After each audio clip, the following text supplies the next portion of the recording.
Two iconic muscle cars from the 80s. But what's it like actually owning them and driving them? Today I'm going to go over what I know about these two cars, having owned them for a long time. Hey, I'm Anthony. Welcome back to the channel if you've been here before. If not, please consider subscribing. It's free, helps me out. And if you're interested in 1980s cars and muscle cars in general, that's what I'm doing. I'm usually buying them, fixing them up.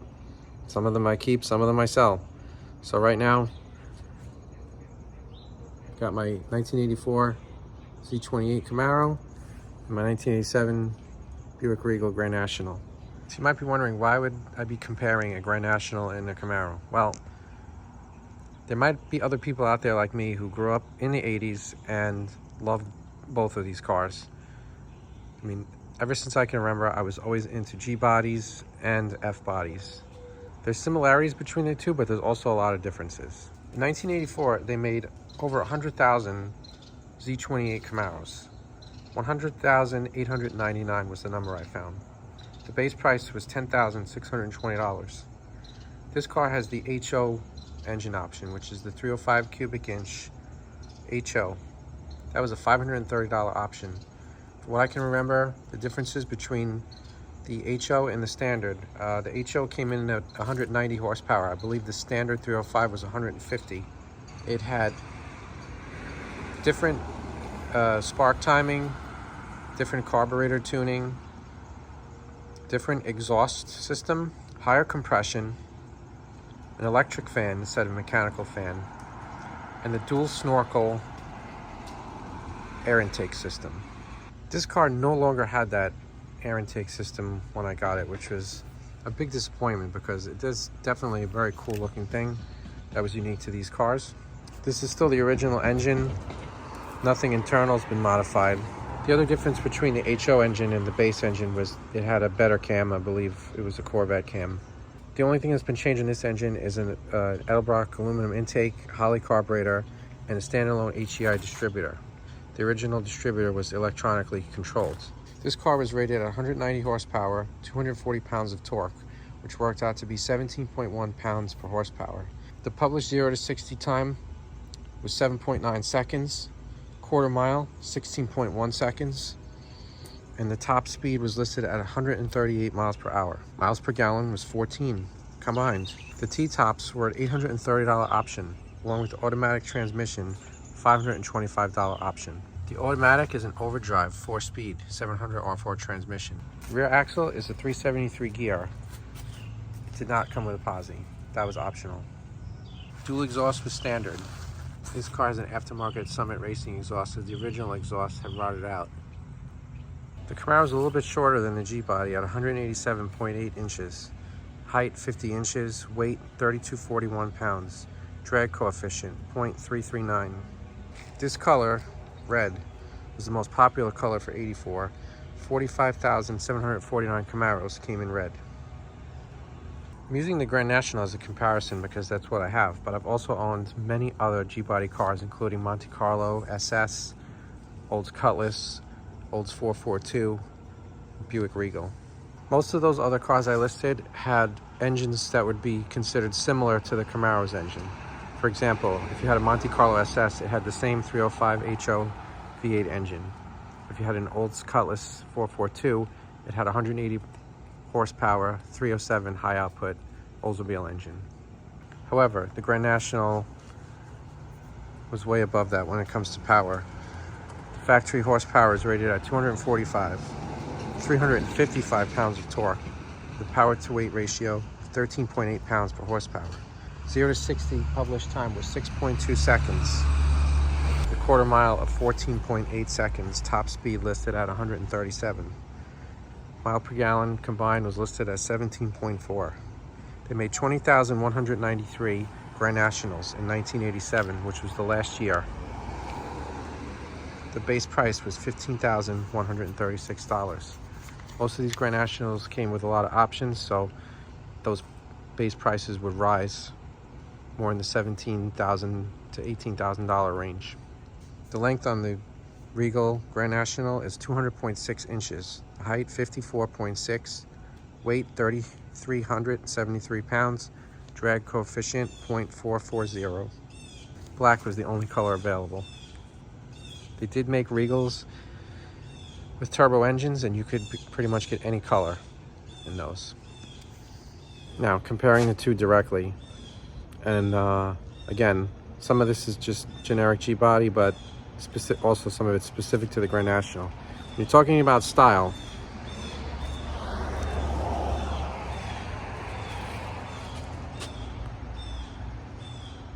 I really like the styling on both of these cars. Which one's better? It's up to you. When it comes to power, obviously the Grand National is coming out way ahead. You can't even compare it to what you're getting from a 305 Z28. Now, if you're comparing the 305 Z28 to, say, a Monte Carlo SS, they're going to be about the same. You might get a slight advantage with the Camaro. When it comes to comfort, hands down, Grand National or any G-body. They just ride so nice. Very comfortable cars to drive. When it comes to the gauge package that you get, hands down, Z28. The Buick had the worst gauge cluster probably on any car that you could get in the 80s. Now, if you're talking about a Monte Carlo SS or an Oldsmobile 442, their gauge packages are just as good as the Camaro, but I still give the Camaro a slight edge. It's a very cool aircraft cockpit looking gauge setup. Seats. Now, I would say in most cases the seat comfort is going to be the same because I think the seats are the same in these cars. However, my Camaro has the Lear Siegler seat option, which is an upgrade, but I don't find the seat very comfortable. I think a stock factory seat would be softer and more comfortable. Ride quality. Definitely the G-body in any case, in any scenario. These Camaros ride kind of harshly. You really feel every bump in the road. Value. Now, Grand Nationals have always been a good value traditionally, but in the past couple of years, for what you get for your money, it used to be a really good deal. But now the prices have skyrocketed on these, and I wouldn't call it a great value. These F-bodies are still dirt cheap. I don't know why they're lagging behind, but they are dirt cheap compared to a similar G-body. Maybe a third of the value. If you're looking to get into an 80s sporty car, I would look at an F-body. There's tons of them out there. There's a lot of clapped out ones, but there's still some pretty good ones out there that you can use if you want to do a stock restoration or any kind of performance build-up. It's good to start with a car that's in better condition, and they're cheap. Handling. Most people would say the F-body handles better. I feel in stock configuration, if you have an F-body versus a G-body that has some kind of a sport suspension option, like a Monte Carlo SS does, or a Buick Turbo, they're even. Sound. Some people love the sound of the Turbo V6. Some people swear by the sound of the V8. Even though it's a 305, this car sounds great. In my case, I'm going to give the edge to the Grand National because I think it has a better exhaust system, better mufflers. The Summit exhaust is great for value. It's not the best sounding exhaust. I'm sure if I put a MagnaFlow or something better on it, the Camaro would sound better.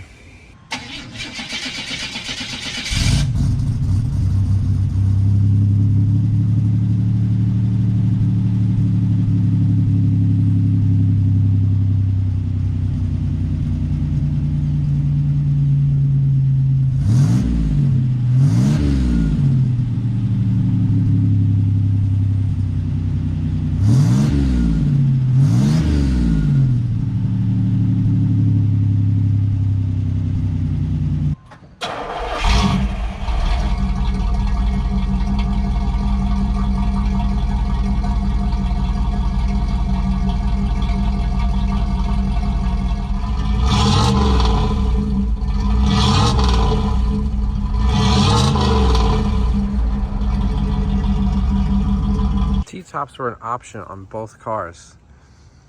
When I got my Grand National, I was specifically looking for a hard top. I had T-tops in the past.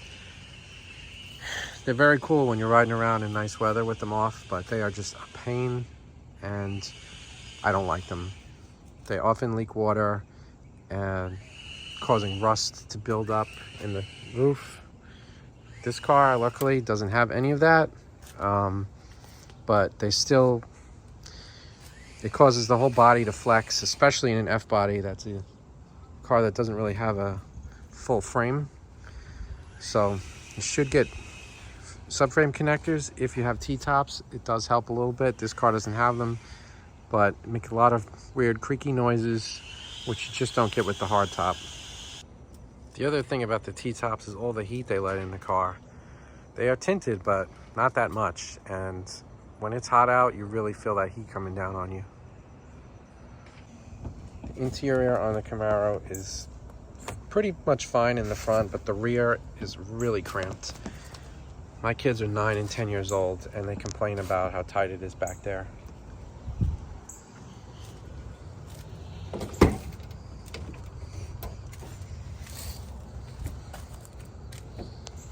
G-bodies have much more spacious rear seat area.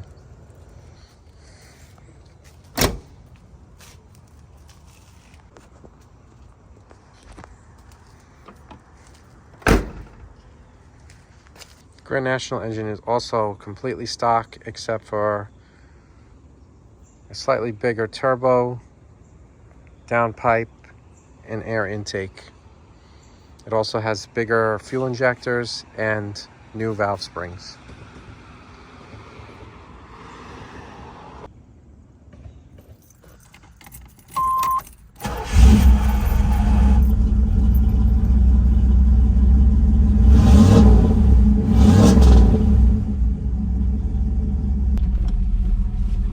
Take a quick ride in the Camaro around the neighborhood, and then after that I need to bring the Grand National to my paint and bodywork guy. I want to get an estimate on some scratches that are on the rear quarter panel.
These scratches on the right rear quarter panel have been here since I bought the car.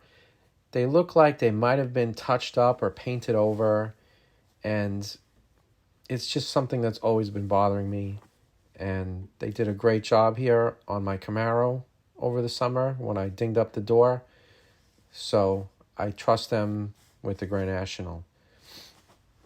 After talking with the owner, Bill, he explained to me the different options on how to go about fixing this.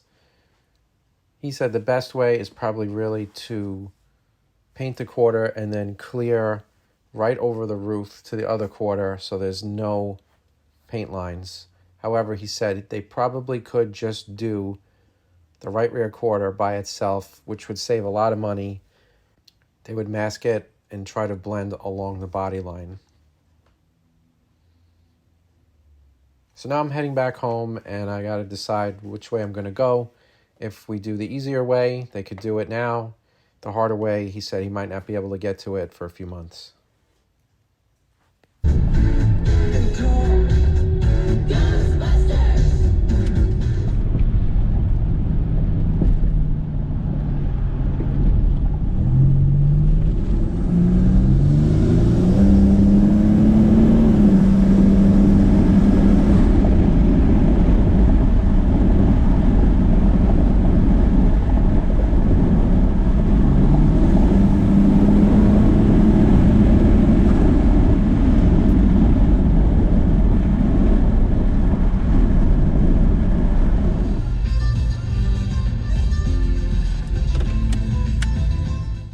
Please shoot me a comment and let me know what you prefer. Is it an F-body, a G-body, both? Let me know what you think. Thanks very much for watching.